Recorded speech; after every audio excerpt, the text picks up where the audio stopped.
Orkney, an archipelago off the northern coast of Scotland. This complex of superhuman monuments was built with great ingenuity by master astronomers who may have originated in Asia Minor.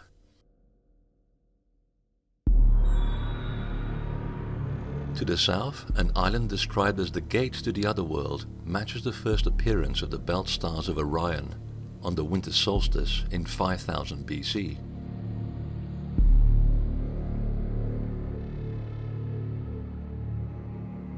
A ritual cave, once used by initiates, stretches for 18 miles beneath an entire island.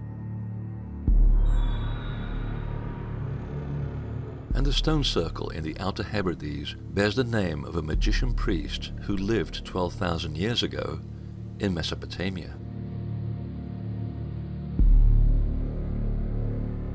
What can the megalithic culture of Scotland tell us about the esoteric traditions of one of the oldest races of sages on Earth?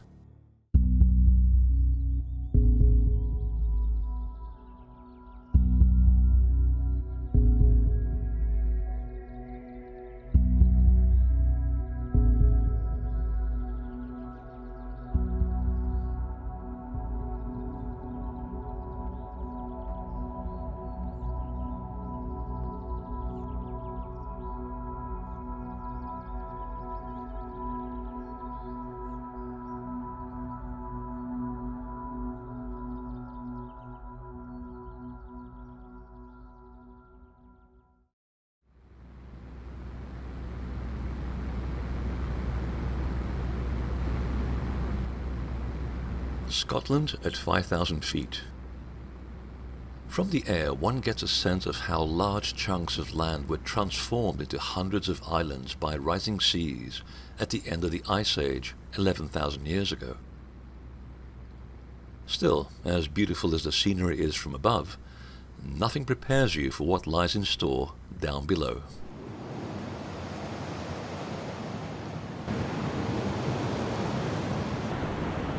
Dramatic shifts in weather are part and parcel of conducting research here.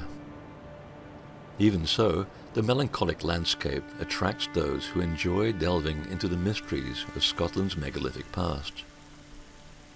And there are many unanswered questions here, mostly because so little recorded history has survived the turmoil of human behavior, from Viking raids to clan warfare and the antics of encroaching religion. So to find out more about Scotland's prehistory, we need to look at the traditions, myths, the monuments and the stars they reference to get a sense of who brought this culture here in the first place. We begin this adventure on a perilous ride aboard a fishing boat to a large slab of basalt jutting vertically out of the Atlantic, the Isle of Staffa.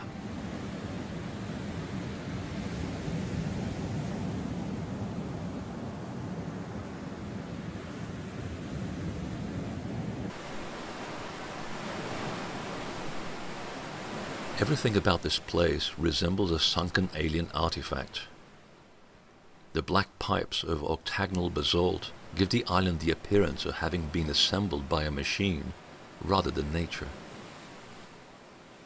Certainly it gives shape to the notion that God is a geometer.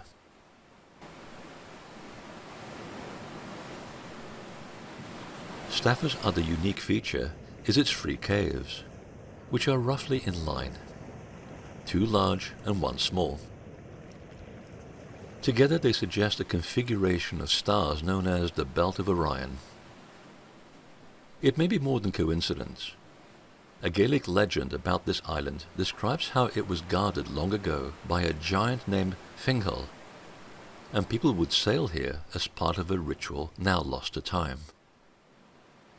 Fingal means the white stranger, a kind of sky god whose life is similar to the Arthurian legend, which itself is a reworking of the journey taken by Osiris, the Egyptian god who guards the gate into the other world. Well, as it turns out, Fingal has exactly the same responsibility, and like Osiris, he too is assisted in this task by 2 dogs who guard the passage into the other world.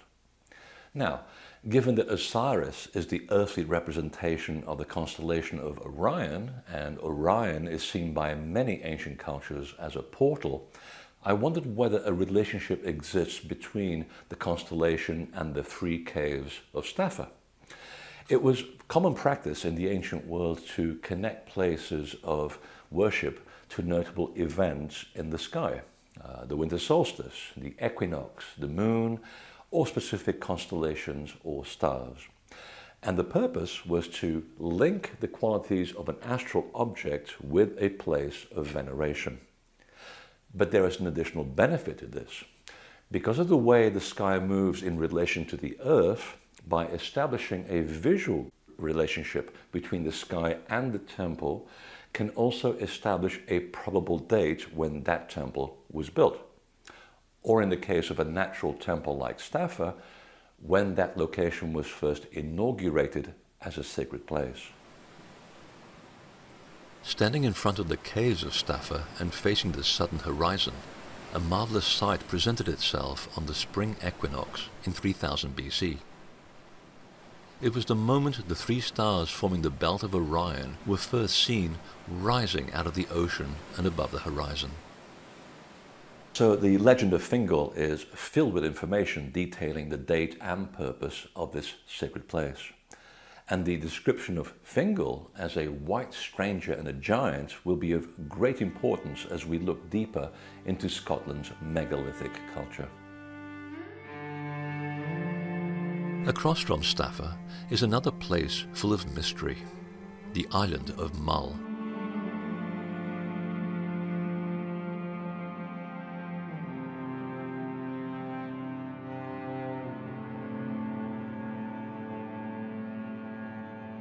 Every inch of Mull feels like a place set aside from the normal world.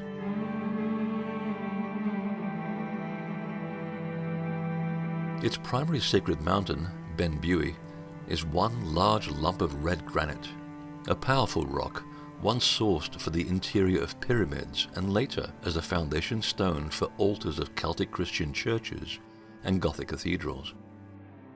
One of life's great pleasures is walking the remote fields of Mull and stumbling across standing stones placed at exotic angles. And the stones are not falling over, they were deliberately set that way. And the most common is 19.5 degrees. It happens to be the angle at which the Earth's energy rises like a corkscrew from its core to the surface of the planet, where it then manifests as a major volcanic hotspot. And in this case, Mauna Kea volcano on Hawaii at 19.5 degrees of latitude. Now that's very specialized knowledge and a hint that ancient architects had a profound grasp of the laws of nature and then apply this knowledge to give themselves an advantage in life. And wherever you go around the world, you find this to be a common characteristic of the gods from whom we inherited civilization 11,000 years ago. All manner of mystics made their way to Mull to find a bond with their god, particularly women, who always found a safe haven here. For example, the Church of the Nine Holy Maidens, or the Hill of the Virgins. And Island Nambam, the Island of Women. And men like Cennic Dalan, a 6th century Celtic monk with family ties to the Druids and possibly the mythical rulers of Ireland, the Tuatha De Danann. Cennic built a chapel beside a ring of trees marking what can only be described as a vortex, the kind of energy hotspot sought by mystics for shamanic travel. It may explain why the monk chose to build a chapel far from any congregation and in the middle of nowhere. Oh, he wasn't the only one drawn to this remote corner of Mull.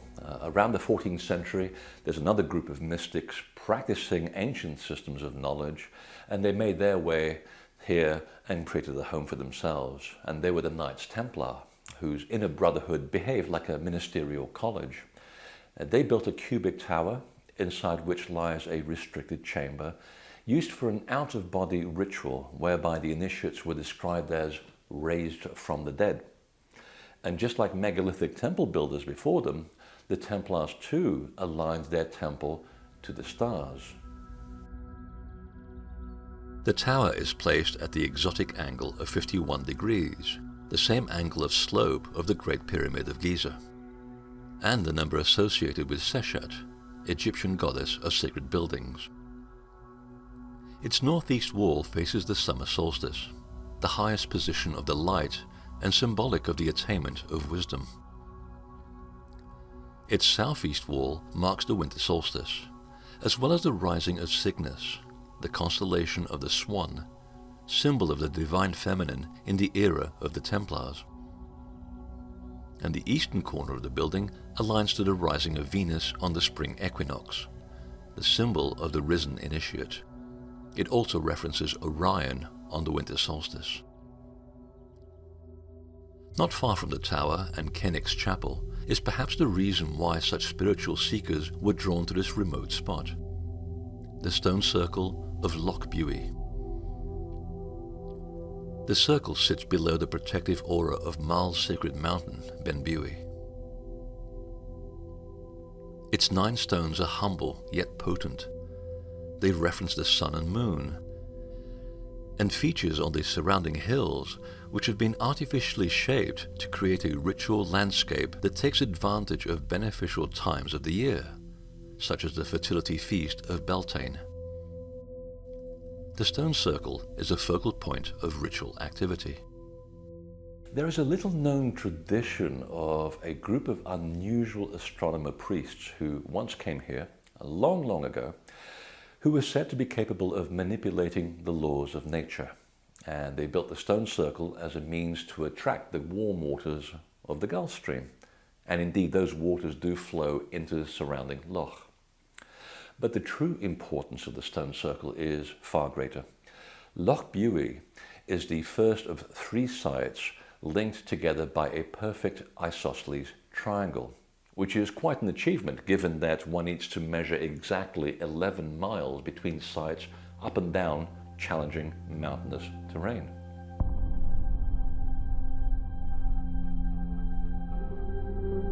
The second site is on the nearby holy island of Iona. Already inhabited by 3500 BC, remote Iona became the burial place for 60 kings, so clearly the island was of great spiritual significance. Iona's ancient name is Inish Drunig, the island of the magicians or wise people, otherwise known as Druids, who, just like the mythic gods before them, the Tuatha De Danann, were referred to as sons of light. And so was another group of mystics, the Culdich, who arrived in 37 AD, coincidentally after a group practicing the same sacred knowledge, the Essenes, escaped from the Middle East. Now, Culdich means strangers from afar, and they're referred to as the Hidden Church, and it is believed that their mission was to integrate the Druidic system with the philosophy of the Essenes. Beside the abbey, an overlooked chapel marks the rising of Venus on the spring equinox in 37 AD. Inside this humble building, the Culdich practice their magic, as a monk named Odran, a companion of the notorious St. Columba, found out for himself. There is a legend that the walls of the chapel came down as fast as they went up, as though by evil magic. And only when a person was buried alive would the stones stay put. Now, Odran, being the devout Catholic he was, thought this all pagan mumbo-jumbo, but to his credit, he volunteered to be buried alive to prove the point. And 3 days later, the earth was removed, Odran raised himself, and much to everyone's bewilderment, he declared that all that had been said and preached about hell was a complete joke. Odran had himself an out-of-body experience. He found himself in the other world and returned to tell the tale of how the universe really is, rather than how it is portrayed by religion. You see, the chapel sits on a hot spot of energy that is capable of facilitating such a journey. It's perhaps the most secret of all esoteric rituals, and it was practiced for at least 6,000 years from here to North America, to India and the Middle East. And the concept of walls going down and up is really a description of the change of perception experienced during the ritual. You literally experience the dematerialization of the physical world, and with it, the temporary departure of the soul and its eventual return to the body. And Eastern mystics called it Taiyi, or as we've come to know it via the Essenes, the way. In essence, the Kuldik practiced the same near-death ritual once performed inside the box in the Great Pyramid of Giza, or the restricted chamber of the Pyramid of Unas at Saqqara, and many other restricted rooms around the world associated with this initiation, which became known as the Living Resurrection. Even so, this is not the main sacred site of Iona. That location, the second of the 3 triangulated sacred sites, is an unassuming man-made mound called Shion Mor, the Hill of the Fairy People. It was later renamed Hill of Angels. The stone circle that once encircled it may be gone, but its presence as a place to commune with celestial beings still lingers. The mound references the belt of Orion on the winter solstice in 4000 BC. The third site is located back on Mal, at the base of a sea cliff featuring the second oldest rocks on Earth.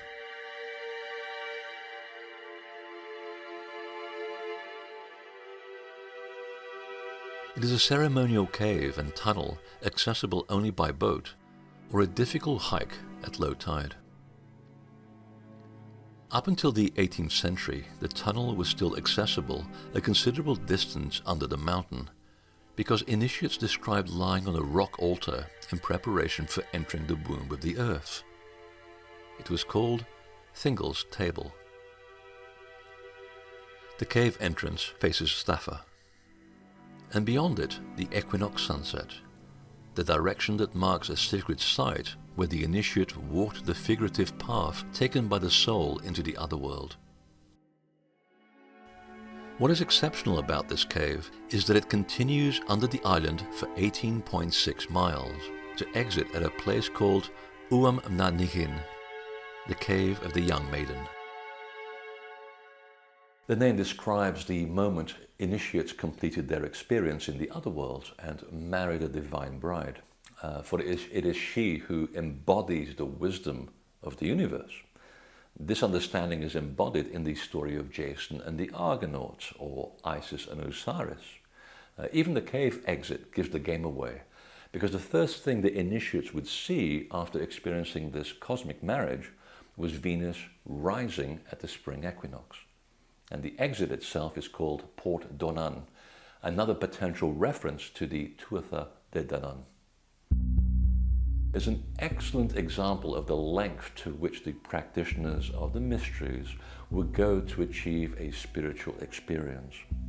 Because the exact length of the cave, which is 18.6 miles, is the numerical value of the moon's cycle in years.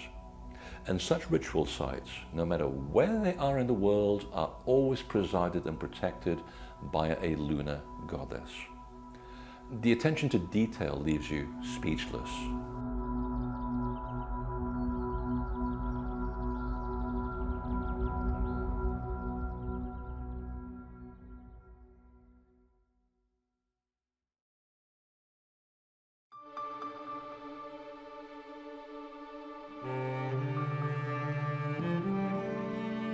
So far, we've come across repeated references to a mythical race of gods, the sourcing of earth energy, astronomical alignments, specific relationships to Orion and the other world, exotic numbers, even angels and fairies.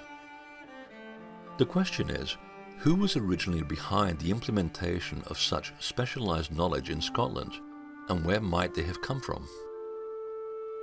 To make better sense of this, we must sail further north to another remote and haunting landscape, the windswept Isle of Lewis.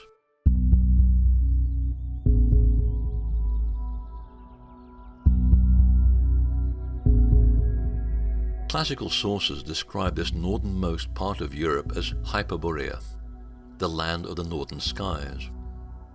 and like Ireland to the south, it was said to have been populated by a race of giant people. Whether mythological or not, it is certain that by 8000 BC, the Isle of Lewis was already inhabited, and far more climatically pleasant than it is today. Thousands of islands and lochs attest to this having been a formidable landmass before sea levels drowned much of it 11,000 years ago. The megalithic culture on Lewis includes standing stones up to 20 feet tall. Many have been broken up and used for stone walls, or await discovery, buried deep under the peat bog that covers the island. The main cluster of sacred sites is centered around Callanish. There are 24 known sites that fall within a diamond shape created by the path of the moon.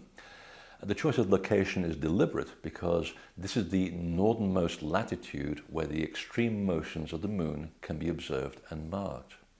Whoever erected these stones was very serious about measuring the sky.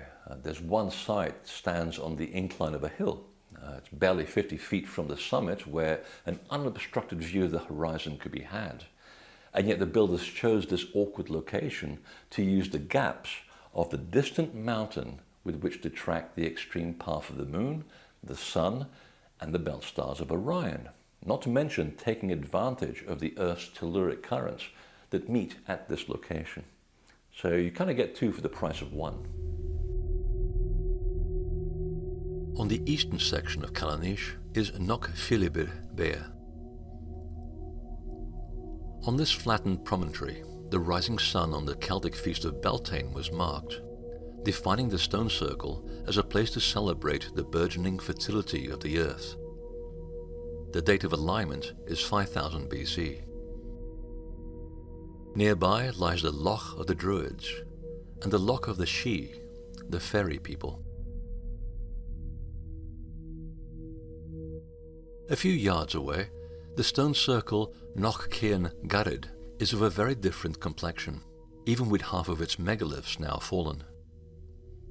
One forms a sharp triangle, its axis aligned to winter solstice sunrise, making this primarily a solar temple, the power of the sun mirrored in the masculine shape of the stones.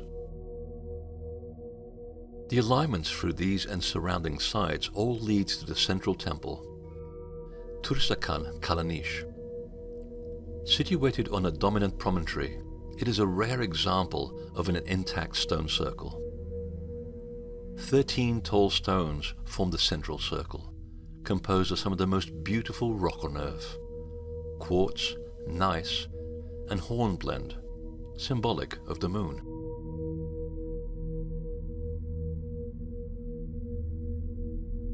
By 2000 BC, rapid deterioration in climate began forcing people away from Lewis and onto the Scottish mainland, leaving the temple abandoned and buried in 9 feet of peat.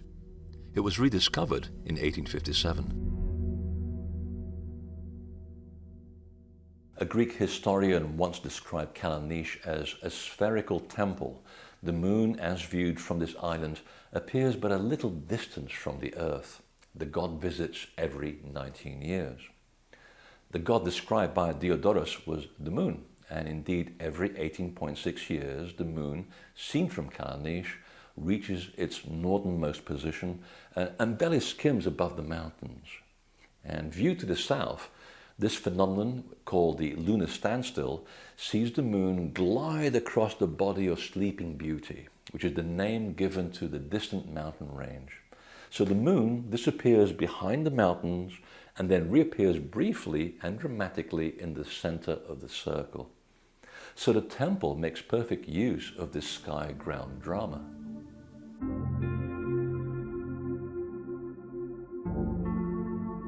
The stone circle grew over time. 4 avenues of stones were added in the shape of a cross, each tracking some object on the horizon. Its northern approach, for example, aligns to the celestial pole, and one stretched for 3 miles to a preparatory stone chamber. By 3000 BC, rising seas inundated part of this ceremonial avenue, while other stones were used for building material, some to create the properties where the avenue used to stand.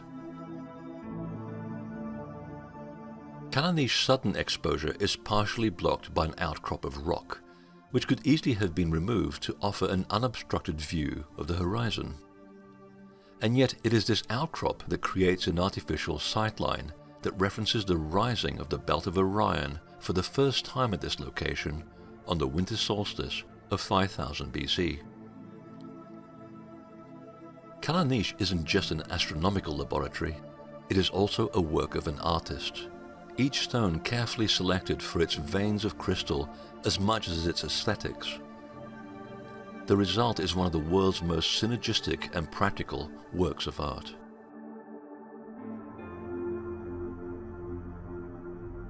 Two stones in particular have protruding features that, when aligned, offer a peephole through which to mark the summer solstice sunrise.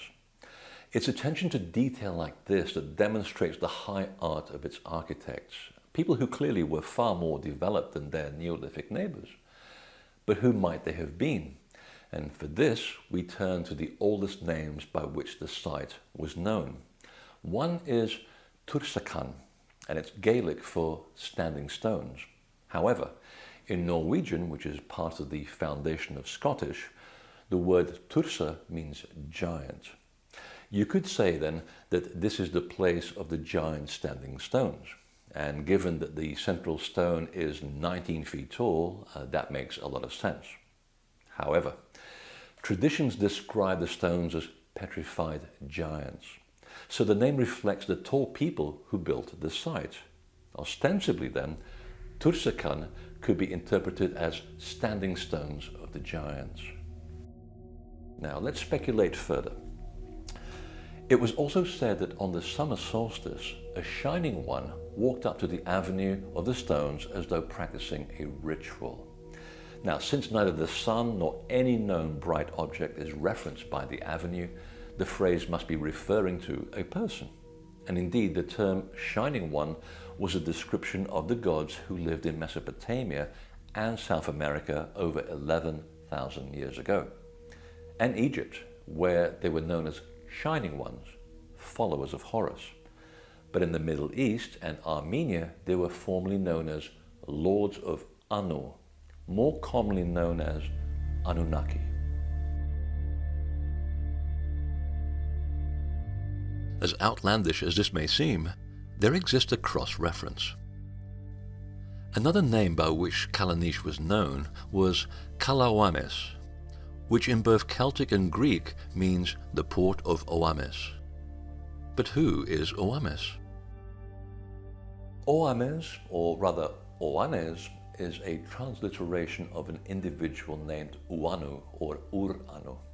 He was a Mesopotamian godman who led 7 sages known as Apkallu after a flood destroyed the world. He and his group were responsible for kick-starting civilization. They were described as great seafarers, astronomers. They knew how to bend the laws of nature, and furthermore, they were very tall and light-skinned, which reminds us of Fingal, the giant white stranger of Staffa. And as for Ur-Anu, his name is the root of the constellation that pops up again and again in the story, Orion.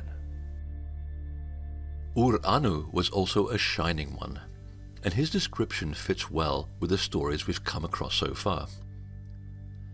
The account of Ur-Anu was still in circulation when the Sumerians inherited the story. They describe Ur-Anu as a man of letters and sciences, an architect and temple builder, a geometrician who brought the civilizing arts to humans who at the time behaved no better than wild beasts. And Ur-Anu's full name and title is Uwanadapa, Adapa meaning wise, the root of adept. And together with a group of wise people, they established antediluvian cities and a great civilization. And this was before the flood. The sages he worked with are described as magicians, engineers, craftsmen, stone cutters, and masters of the chemical recipes and practical magic. All the necessary attributes of applied earth science and the creation of the kind of temples we've seen so far. the declared purpose of which was, and I quote, to establish heaven on earth. But there's a snag to this theory. The flood took place 4,000 years before the earliest date memorialized at the Callanish sites. No one could have lived that long. Unless, of course, the architects of the stones were adepts following the practices originally established by Uanu. They were part of an ongoing academy, in which case naming Callanish the landing place of Uanu makes a lot of sense. The sages who landed here were following an ancient and well-established esoteric tradition. Just south of Callanish lies another powerful yet understated stone circle. In many ways identical to the stone circle at Loch Buie, the moss-covered stones of Cairn Huluvig served as a restricted meeting place for selected wisdom keepers. Certainly the site makes one feel as though in the presence of great spiritual concentration. The veil is very thin here, and the effect leaves a lasting impression on the pilgrim. The circle marks the mid-heaven position of Orion and Sirius, the star of wisdom, as observed from Callanish on the winter solstice of 3000 BC.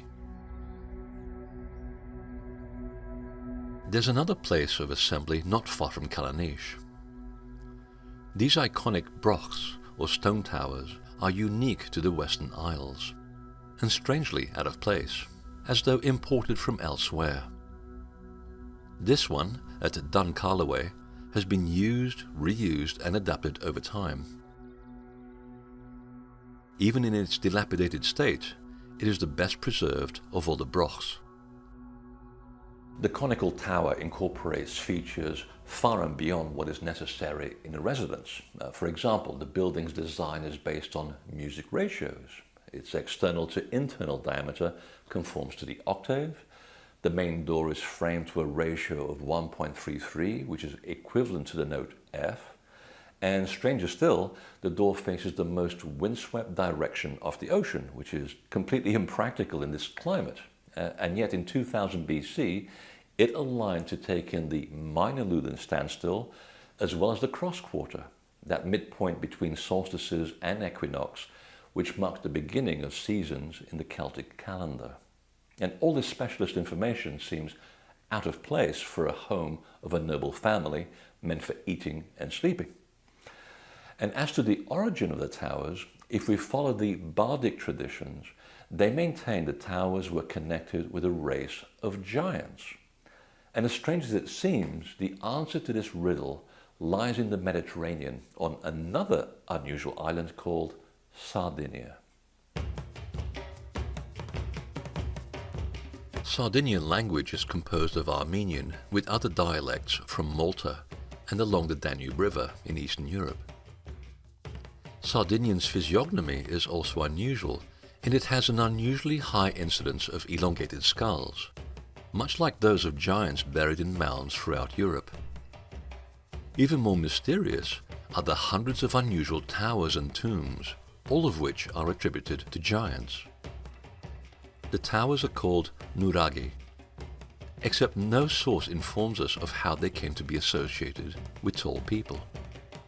Even the word nuraghi is alien to Sardinia, appearing instead in the Maltese and Armenian languages. Nur means just or rightful people, as well as shining, while the syllable ag means white. So the probable meaning of nuraghi may be the assembly of the just or rightful white shining people. And there is a clue as to who such people might have been. Sardinian temples have long been associated with Orion. In fact, a disproportionate number reference Orion and Sirius starting around 7000 BC. So these white, shining people may well have been of the house of the Anunnaki, and the description also fits that giant of Staffa, Fingal. Anyone who has visited the nuraghi knows they don't make great defensive buildings. This is the official story, and many can barely house a dozen people comfortably. Like the towers of Scotland, the nuraghi are about 40 feet tall, and feature a hollow interior wall with a spiral staircase. Narrow windows and entrances often align to features in the landscape that allow the referencing of astronomical events, specifically the path of Orion and Sirius. 3 sites in particular fall along a straight line, with the third offset by 3 degrees, and together they are strongly suggestive of the inclination of Orion's belt as it appeared in the midnight sky on the winter solstice of 6000 BC. And the middle site, which is Nuragi Ruju, even features a misaligned niche that narrows the field of vision through a window to an artificial summit and the rising of Orion. And then its descent behind another flattened hilltop is referenced by the third tower, Santu Antini. 2 threads merge at this point. Earlier we came across the gods of Ireland and the Scottish Isles, the Tuatha De Danann. The name is a corruption of Danuna, meaning princely offspring of Anu. These people originally emerged from a kingdom around the Black Sea called Scythia, where they were known as Tuatha Danu, the Lords of Light, and before that in Mesopotamia as people of Anu, better known as Anunnaki. Emperor Justinius II described them as among the most ancient races in the world, older than the Egyptians. They were said to be exceptionally tall, light-skinned with blonde hair and blue eyes, or red hair with green eyes, and often with elongated skulls. And since they had a habit of applying oil to their skin, they were nicknamed Shining Ones, a title that also reflected their intellectual and spiritual capacity.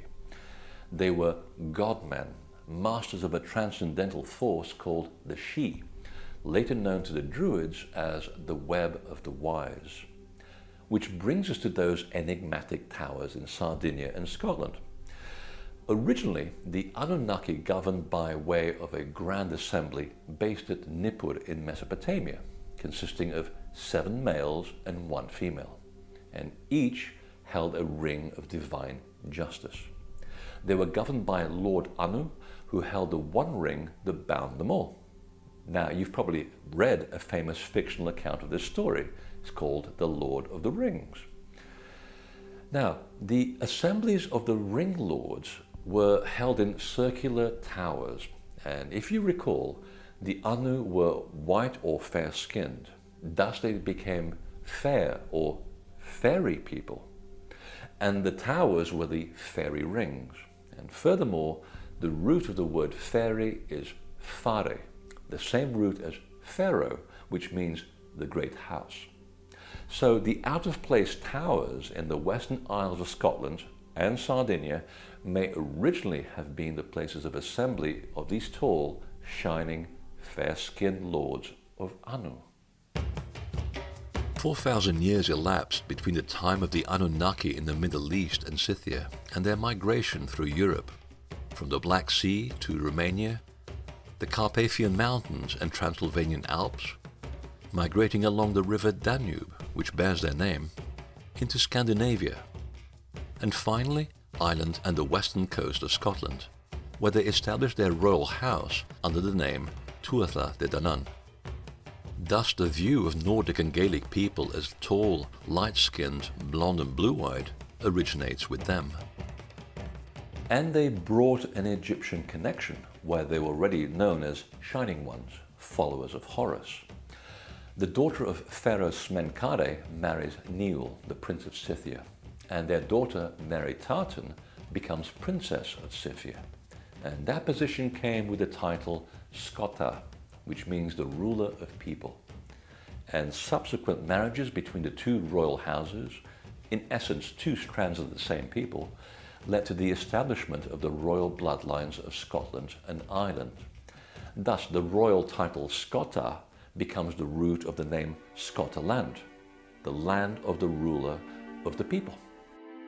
Which may explain why so many Egyptian and Near East esoteric traditions exist there, particularly the passage mounds of Newgrange in Ireland and Maes Howe in Orkney, whose origins can be traced to Scythia and the region around the Black Sea.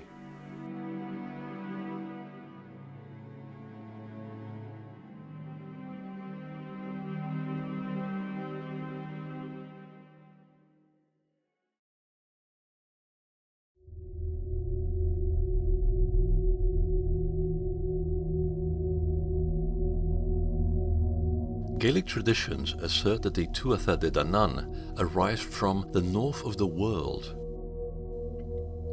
With the exception of Iceland, which back then was inhospitable, Scotland was pretty much the north of the world.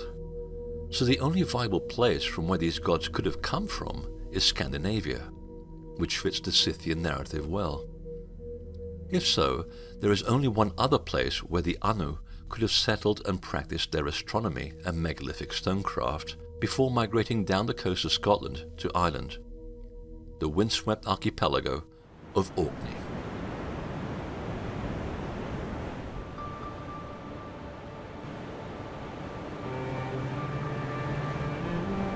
Unlike today, Orkney had an agreeable climate at the end of the Ice Age.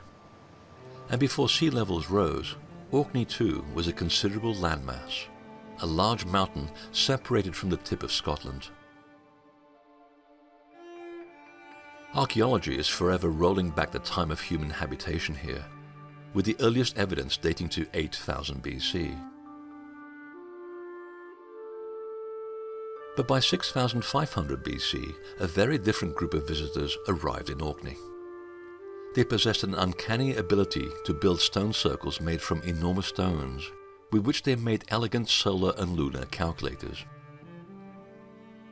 Three sites in particular share a narrow ridge to form an existential whole. The adjacent lochs were known as the Bay of Angels, and like the namesake mound on Iona, no one recalls how this name came to be.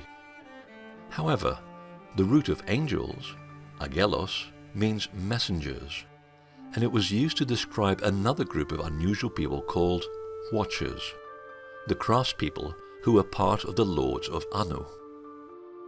They too were nicknamed Shining Ones. The first site is the Ring of Buchan. A mound and ditch are the only visible signs that a man-made structure ever existed here. Two remaining standing stones are now used as a farm gate. The rest were unceremoniously looted for building material. Buchan was most likely used to plan the adjacent sites. From its high vantage point, one can see Brogar, an impressive 360-foot diameter ring with 27 of its original 56 stones still standing. Many were naturally extracted. Others deliberately shaped into trapezoids and triangles as though pointing to objects in the sky.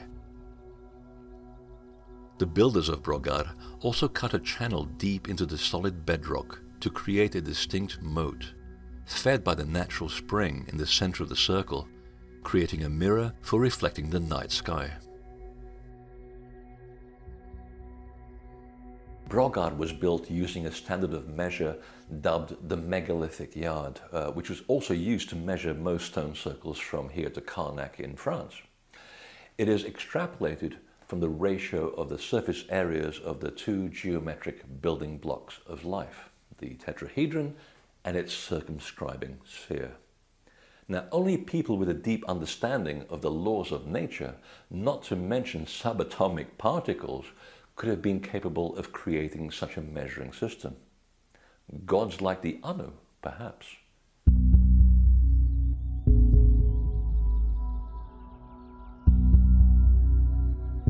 The third stone circle is Stennis. Only 4 of the original 11 monoliths remain. Even so, to watch the sunlight tease the color out of the vertical sandstone slabs is to be in the presence of a cosmic artist who moonlighted as an engineer. The 19-foot tablets are some of the tallest standing stones in Britain. The tips of the slabs are cut at approximately 50 degrees. They are perfectly flat, barely 6 inches thick and stand on their center of gravity, an amazing accomplishment given the gale force winds that push their way through Orkney. To stand inside Stennis is to be in the heart of a sentient machine. Like Brogard, Stennis is surrounded by a massive henge cut 6 feet deep into one single giant slab of bedrock and below the water table, meaning it too would have resembled a water-filled ring. Animal bones found here were dated to 3040 BC, thus the stone circle is at least that old. Given what we've learned so far, it wasn't a long stretch to see how the 3 sites in a row with that distinctive bend towards the third again bring up the iconic image of the belt stars of Orion. And on a hunch, I decided to see if a relationship exists. And this brought up some uncomfortable dates, at least for academia. In 6000 BC, Orion was still not visible above the horizon in Orkney. But that all changed in 5600 BC when it finally made its first appearance on the spring equinox. And at a similar angle relative to the horizon as the alignment of the 3 stone circles. So the complex appears to be memorializing this date. Coincidentally, radiocarbon dating of materials found in a Neolithic habitation a few hundred yards away produced similar dates. But there's another mystery on Orkney. Everywhere you go, you cannot escape being drawn to the mountain on the adjacent island of Hoy. It follows you everywhere like a shadow.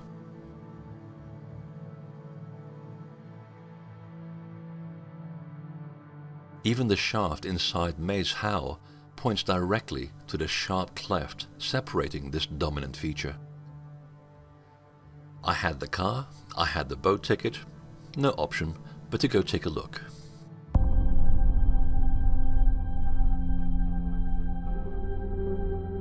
Surviving the short ferry ride across the truculent sea channel to Hoy is an accomplishment in itself. Even the camera was hardly able to focus. Before another drastic sea level rise around 3000 BC, this would have been a shallow series of inlets, most of them easily crossed.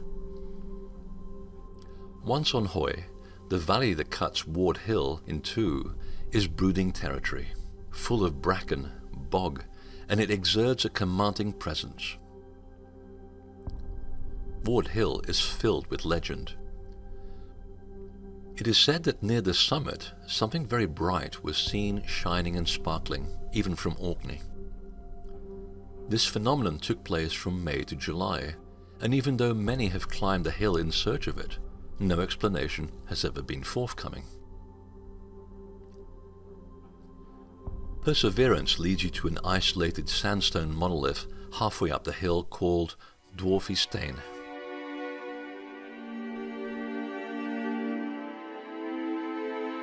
The entrance is aligned precisely west. Beside it lies a large rectangular plug used to neatly seal the entrance. But quite how this plug was incised from the rock and then from behind and pulled out is a complete mystery. The polished interior has been hollowed out as though by a laser and divided into 3 sections.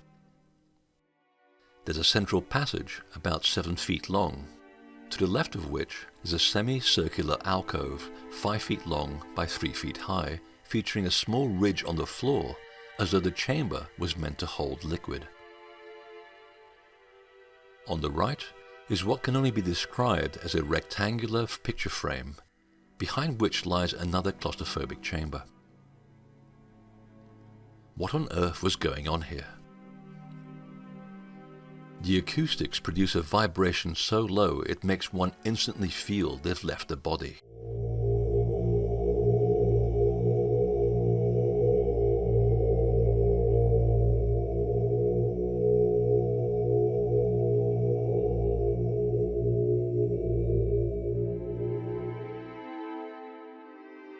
The experience is nothing short of shamanic. Perhaps that was the idea. Nothing more is known about this object, but it did remind me of the stories from prehistoric Japan, of how the gods used to travel from A to B through the air using rock boats, some of which are still dispersed in forests throughout southern Japan. And then one day, while researching the sites in Sardinia, I was taken to a site called Santo Antonio, and I was astonished by what I saw, because on this incline there is a group of chambers cut into the limestone, and all of them are astronomically aligned. And two are identical in shape to the Dwarfistane and generate exactly the same low-pitch vibration. And it turns out that the entire complex was a restricted site used for initiation. So there is obviously a relationship between the two locations, and it would appear that the priestly elite that was present in Sardinia may have been present on Hoi.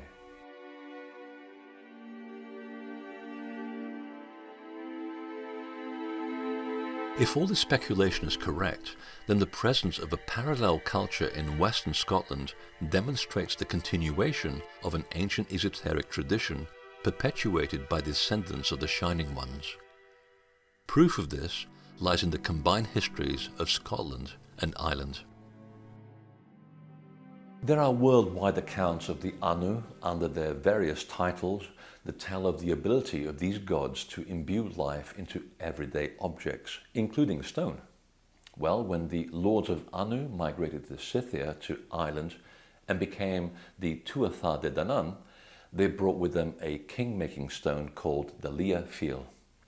And this stone possessed magical power and knowledge which uttered like an oracle beneath the foot of the rightful ruler. This is the precursor of the legend of the sword and the stone. And the sacred stone was originally used on the mound of inauguration at Tara in Ireland. But as the power centre shifted to Scotland, so the stone was moved by a Druid prince to the mound of Dunad, the capital and court of Scottish kings. Dunad was once an island representing the primordial mound of creation. Little remains of the houses. The court entrance faces the winter solstice, symbolic of the resurgence of light across the land. A fairy ring court once graced the summit.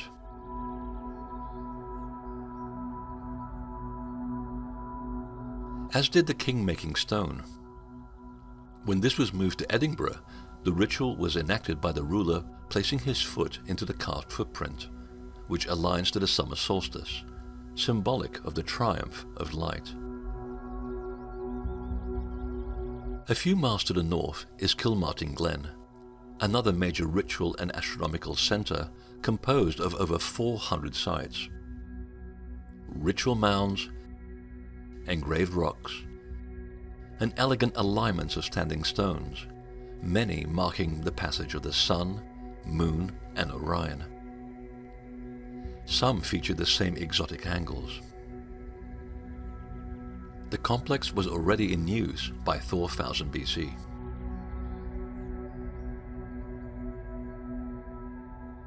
On its unique position high on a hill, the grave of one of the tall people overlooks a loch and the islands beyond in the Atlantic. A marker stone bearing the shape of a face and its elongated head leaves no doubt as to the origin of the wisdom keeper who is honoured here. A reminder of a once noble race that brought the accoutrements of civilization to Western Scotland. The ultimate question we should ask ourselves is, why did the Anu travel to the ends of the earth? Or were they being pushed here for political reasons? Or were they simply perpetuating their acquired knowledge? Or were they setting up a blueprint for future generations to follow, a code of correct conduct? Whatever the answer may be, their monuments lasted until our time, as though reminding us to re-establish a connection with the past if we are to build a path for ourselves into the future.